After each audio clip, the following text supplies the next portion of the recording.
Қайырлы күн баршаңызға достар. Бүгін сіздермен Перизат. Менің YouTube каналыма тіркеліп, қоңырауша белгісін басуды ұмытпаңыздар. Тұтқан оразаларыңыз қабыл болсын. Алла тағала ниеттеріңізді қабыл етсін.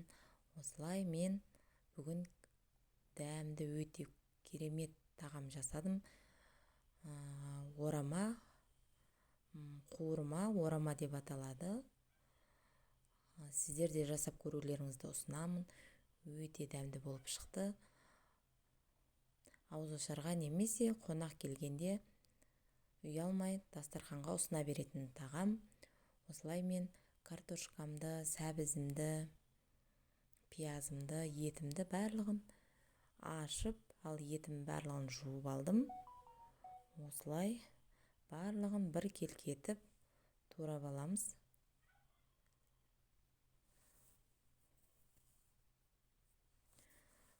Өте дәмді болып шығады.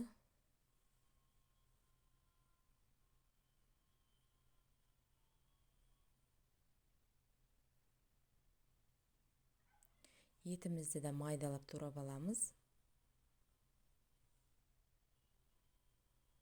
Менде жылқының етіміз.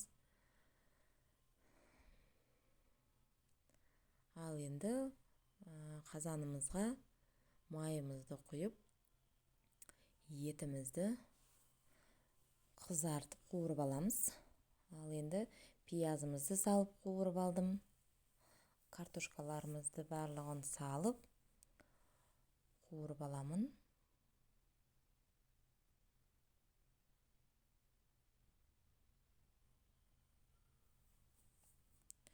Осылай енді бір араластырып,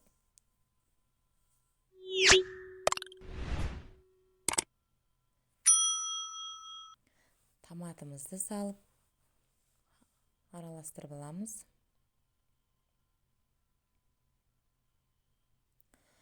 Үйде қандай приправа болса, салсаңыздар өте дәмі ерекше болады. Менде универсал приправа бар екен. Соны салдым. Тұзымызды салып,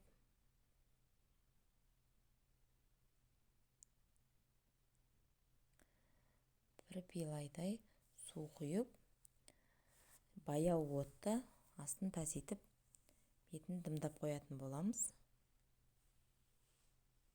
Ал енді біз бетіндегі розочкаға қамыр илейтін боламыз.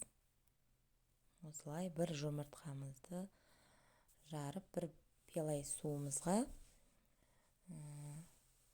ұнымызды міндетті түрде електен өткізіп, осылай жұмсақ қылып қамыр илейтін боламыз.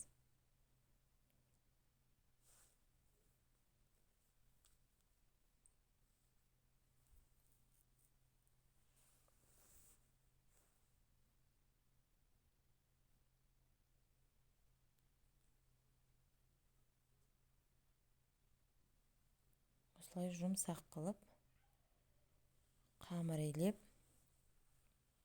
қамырымызды осылай 15 минутқа немесе 20 минутқа тындырып қоямыз. Ал енді біз оған дейін салмасын, ішіне салатын салмасын дайындап аламыз. Картошка, сәбізді теркадан өткізіп аламыз. Осылай майда жағынан өткізіп алдым. Терканың сәбізімізді осылай өткізіп аламыз. Мен барлық құрамын описание бөлімінде қалдырамын. Сол жерден көріп жасасаңыздар болады. Сіздер де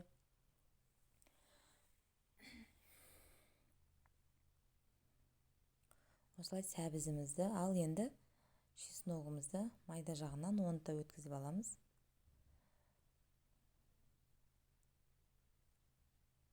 Дәмі керемет болады.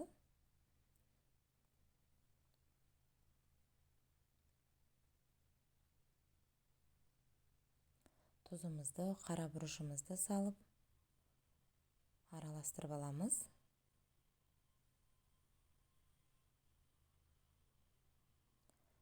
Ал енді дайын болып тұрған қамырымызды жайып аламыз.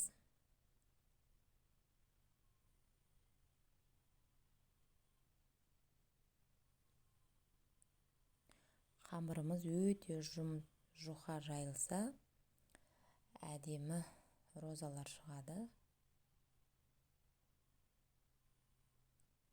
Осылай қамырымызды жайып аламыз.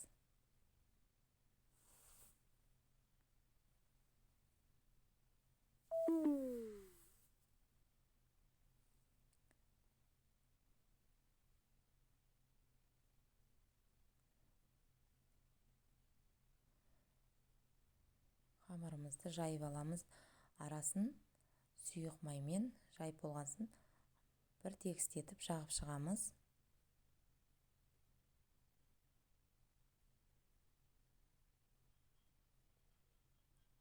Ал енді пышақпен кесіп розагүл жасайтын боламыз. Ішіне арасына салмасын салып,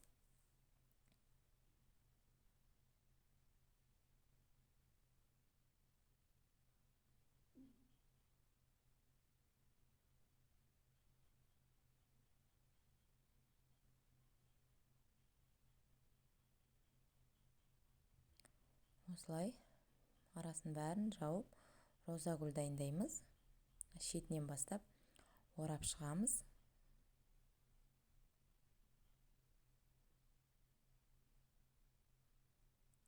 Міне розагүліміз дайын. Ал мантабаркамызды жақсылап майлап, шетінен қойып шыға береміз.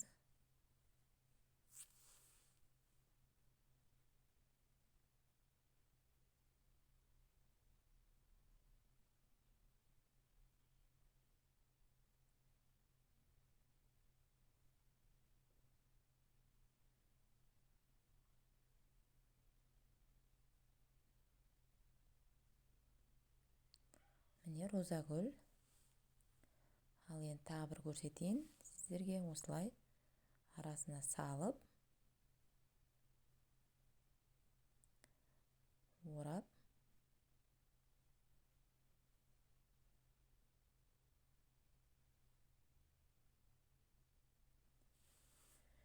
бетін сұйық маймен жағып шықтым. Мантабаркада 45 минут пісіріп алдым. Ал тамағымыз, қуырған тамағымыз дайын болып тұр. Ал енді табағымызға жайғастырып аламыз. Міне көріп тұрғандарыңыздай өте дәмді болып шықты.